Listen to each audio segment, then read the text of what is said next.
Hey guys, it's Eric with the Duel Academy here, giving you a deck profile on a deck that I won with last night. I went undefeated all the way through, and then we split top 4. So, all right, let's get into the deck. All right, so you play 3, Deskbot number 3. In my opinion, he's the most important one besides this one. I played 2, number 4. A lot of people ask me why I only played 2. It's because like in the deck, like I play 42 cards main, but like I had to find something to cut, and like even if you machine dupe this, you only find the need for 2, or it's a combo piece for a synchro play. So that's about it. So yeah, and this isn't just pure Deskbot, right? Oh no. So that's like yeah. This is you'll see.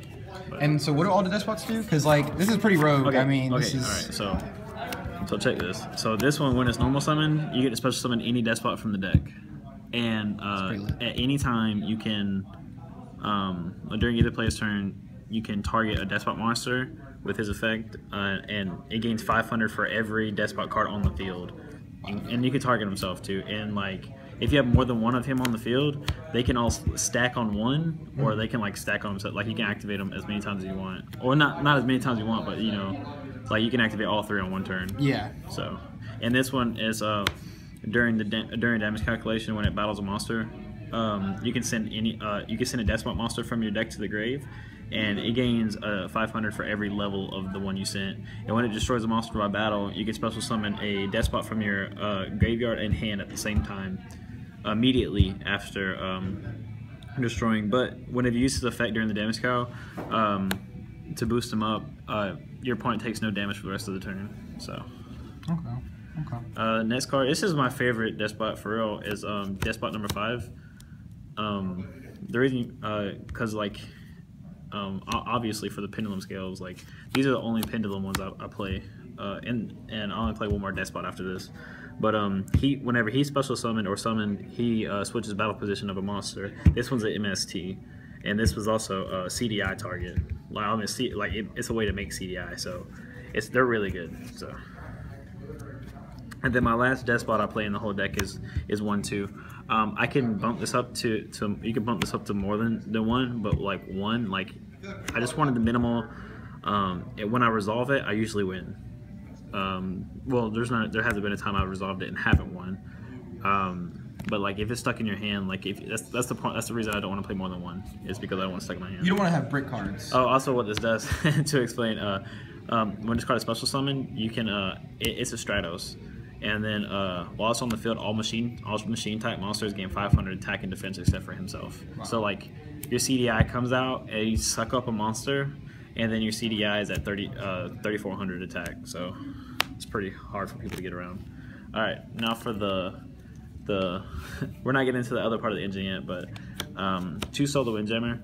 I was playing 3 of this card, and then I realized you can't machine dupe it. So I stopped being bad, and I was like, I played 2 for maximum like first turn plays. So also you can make CDI with a 5 or something. Best hand trap of the format, self-explanatory.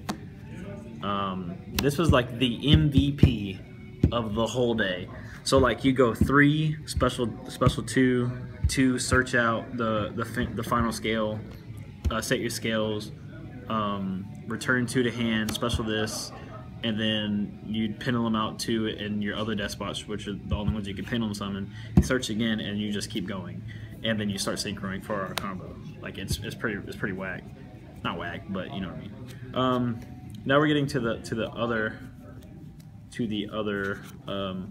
thing. Yeah, words are hard. Play 1 Karakuri Ninja. And 1 soldier. The deck needed to speed up for like a first turn play, so I put this in. I didn't want more than 1 because it's just really a combo piece, and it's really just to get me there. There's been times where I've had normal summon this and then attack and then go into something else. This is for late game or just a combo piece, but that's what they're here for, along with 2 Hypa. I play 2 because it's not a bad summon. And I don't want like 1 to be in my hand and then I can't finish off my combo with, so they're pretty important. He's just a 21 beater, right? Yeah, he's just a 21 beater, and then he switches to defense. And this one, like whenever it destroys a monster by battle, you can special summon a Karakuri from your graveyard. Okay. So it's pretty vote. Then I play one barrel. Barrel's in here because you can combo with anything, but mostly I find times where I need to combo with 5 or Solar Windjammer or 6 or 3, and that's my way to go. Another way to go into Nat Beast, which is a pretty strong play. Next, I play 2 Strategists, which is, in my opinion, like one of the best cards Karakuri has because it can switch your opponent's monsters too. I was playing 3, but then I realized it was too much. But 3 of this tuner, Nanishi, she allows you to extra normal summon. She gets everything going. Like, it may not seem like, but like you're able to go into all this and then into her and then normal summon from your hand again, and then you just have like a field full of shenanigan bullshit. Yeah, I saw him open up like 3 of this card, which was kind of lucky, but like he didn't even like that seems kind of bad for like a card, but this is such a good combo piece that it just was really good either way. Yeah, and I OTK'd the fuck out of that turn. And then I played 2 sides, and I was playing 3, and then I was playing 1, and I was like, fuck, I need 2. And 2 is really just like, if you open up both of them, like, you don't lose, but it's really bad. But I've had to set this card a lot, and then it has 18 ass, so I was like, okay, it's not that bad. Yeah. Going into spells, I played 2 Instant Fusion. I don't play 3. I did play 3, but I needed to make room. Like I said, it's a 42 card deck, but I didn't want to play 43. I just never, like, I always see the right amount. Like, yesterday, whenever I was playing against Monarchs, all I had was a Solar Windjammer, something else, and like a Sizen in hand. I was like, well, this is balls. And then I top decked this, went into Panzer Dragon. I special summoned Solar, went into Panzer Dragon, and then went CDI, sucked up his Monarch, and he just couldn't play. Because I had a Scolding also in my hand, that's what it was. Best, you have to play this card, self-explanatory, machine dupe. This was like the best spell of the day. Yeah.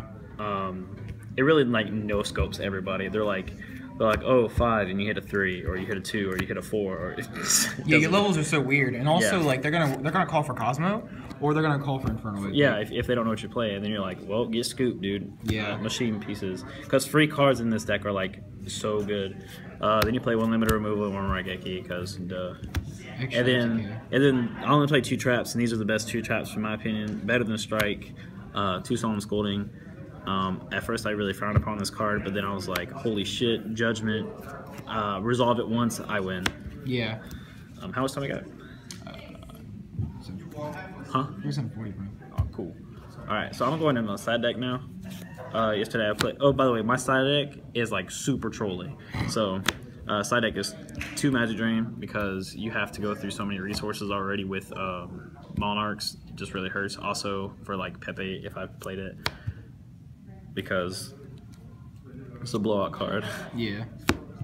Because blowout card, like Floodgate City. Right. I only played 2 Maxi. I have the 3rd. I just didn't play it. I didn't want to. I didn't want to like this is like I seen it when I sided it in, but I didn't really want to like. This is just different, like Mermail. Right. I mean, it's just like Mermail or Burning Abyss, which I did play a Burning Abyss player, and he played Scourge or shit. So I mean, it's pretty good. I know I play machines. Don't question this. I'm telling you, like, people get no scoped. They're like, but you play machines, and I'm like, but if I go second and you have yours, I don't have to do anything on mine except for win. And then I played 1 Majesties. Didn't do anything, but whatever. Okay, so this is like the trolley part of the deck. Like, so for tryhards out there, like, especially like Cosmo, like, they're like, okay, I got the side for you, and then it's like, I'm just gonna beat you before you beat me, and I'm like, good luck with that. Because like, they know all I play is like Scolding because they see it or whatever. And then I side into this, and then they're like, oh shit, I lose. And I'm like, huh, shit, you lose. But they're gonna try to bait out this game too. Right. And then they'll just like keep trying to do weird plays, and then they'll just try to do damage. So, and just hit them with so that. the reason I was able to beat the Monarch player in round 2, my friend Jeff that won ARG States, so he thought it was a Scolding or a limited removal, and he was trying to play it as it was, and he goes, white bitch, black guy effect, and I was like, bang. And then how I won was I had Bray Burrito, I might have had another burrito, but I had Clearwing and Nat Beast on board, and I was like, what are you gonna do? What are you gonna do? That's the side deck. Alright, yeah, that's the side deck. There's 16 cards here for the extra deck, and it's just because like I want to show you guys something. But anyway, so like the most things you go into in this extra deck are these guys right here. So you play 3 Beret, 3 Burrito. If you don't know what they do, when they get he's a 7, he's an 8. When they get synchro summoned, you special summon a Karakuri from the deck, which like keeps her combos going. This one can change a monster on the field's battle position, and this one, every time a Karakuri's battle position is changed once per turn, you get to draw a card, so it's pretty good. He's 2800, and this is 2600, so it's really good with Deskbot 2 on board. Played Clearwing and Scarlight. I only played one other 8, and that is Ignister. Because the pendulums? Yeah, because the pendulums. It's really easy to go into them. Actually, I didn't make him yesterday. I didn't need him, but like in the case he's there. Like I always had an option to go into him, but I just didn't need to. I always just went ahead and went into this guy. Yeah. But these are the 3, in my opinion, the 3 best besides Black Rose, the 3 best synchros in the game right now. So I was like, I need to play them. Cause fuck Omega. Played Nat Beast, went into Nat Beast so many times yesterday, just won me so many games. I played 1 Panzer and one Norden. They just get your plays to keep going. It's a quick. You can go into Scarlight or your Clearwing this way, or you can just leave them on the board and not do shit with them, whatever. And Panzer Dragon is another machine, so it just gets your combos going, or it's the CDI target. Which the last 2 for the 14 cards in the deck are Nova and Cyber Dragon, because they have to make more resources to get over it. So I mean, right. And so like you're already comboing, you have a bunch of big shit on the board, and then you're just like at the end of your turn, you're like, CDI, what's up? What up, boys? And then the last 2 cards is player preference. I played 1 tournament with Black Rose, and I played 1 tournament with Leo. I like Leo better because I was like, every time I could Black Rose, there was also a better play. Like, yeah, they had a lot of shit on board, and it would be a blowout, but I would have had to go neg, and I had to leave nothing on the board, or I'd have to like do it and then solo Windjammer so I wouldn't die.